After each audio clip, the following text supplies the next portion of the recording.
In this video, we'll be going over the basics of summer pruning low-chill peach trees in Florida. Due to the long growing season we have here in Florida, the canopy of a mature peach tree can become quite dense if left unpruned during the summer. This leads to restricted airflow within the canopy and lower light levels within the interior of the tree, which would affect fruiting potential in that area.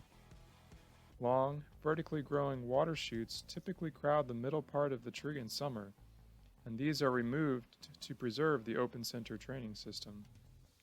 Summer pruning aims to keep the vigor of the trees in check, and by maintaining a lower canopy height, most activities, such as fruit thinning and harvesting, can easily be done without the use of ladders.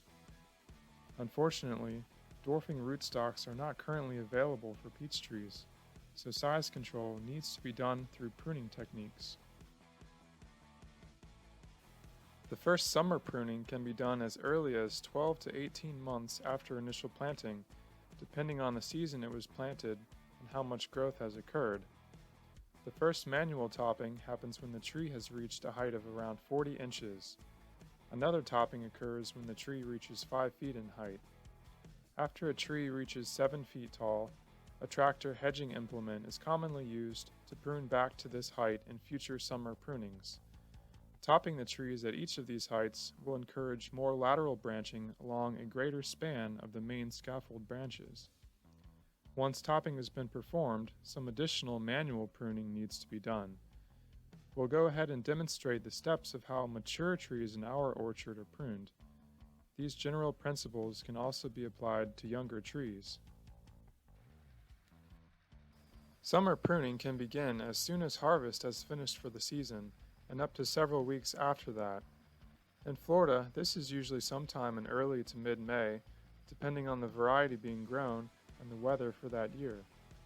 It is important that there is 4 to 5 months of favorable growing conditions after pruning, in order for the buds being formed on the new shoots to differentiate into next year's fruiting wood.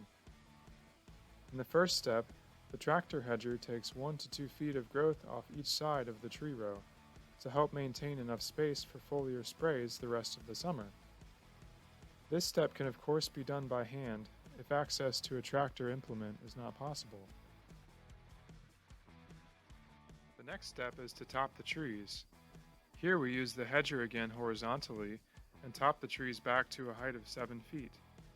It is important to note that if you have overhead irrigation set up in your orchard for freeze protection, the pipes can be difficult to see sometimes while topping with a hedger, so some caution is needed around them. Before moving on to the hand pruning points, let's briefly mention the equipment needed to perform that task. Tree saws, loppers, and hand pruners can tackle nearly any pruning job on fruit trees. Hand pruners are best for the smaller caliper cuts, followed by the loppers and the tree saws. There is some overlap between these tools of their cutting capacity, and any brief experience using them will demonstrate where each one works best for you. Keeping pruning tools properly sharpened will create cleaner cuts with less effort, and sanitizing the tools between trees will also help to limit the possibility of disease transmission among the orchard. For the more detailed manual pruning, we'll start from the ground up. Here, some rootstock suckers have started to grow. These need to be removed to prevent competition with the scion for water, nutrients, and light. Removing any growth from the scion within 2 feet of the ground should also be done, as branches starting this low will likely bend down to the ground if loaded down with fruit. Moving up to where the main scaffold branches split off from the trunk, remove any large, vertically growing shoots, which are often called water shoots.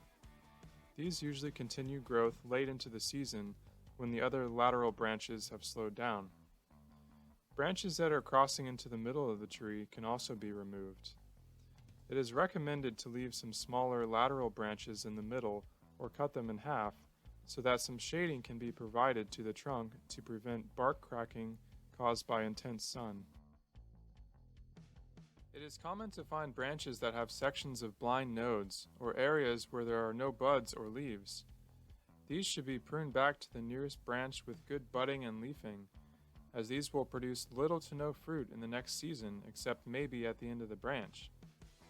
Any dead branches can also be removed during this step.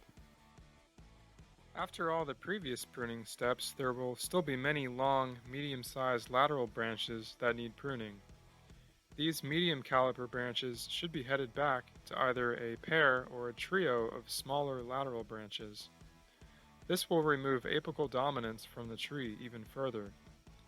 Once it is headed back, the smaller laterals remaining on the branch can also be tipped back by 1/3 if they are long. Here's what the branch should look like after making those cuts. The rest of the medium-sized laterals can now be pruned in the same manner. And finally, here's a comparison of the before and after summer pruning of a peach tree in Florida. We hope that you'll consider adding these pruning techniques to your orchard management plan. For more information on summer pruning, please see our new EDIS publication on the topic. A link to that resource is in the description below.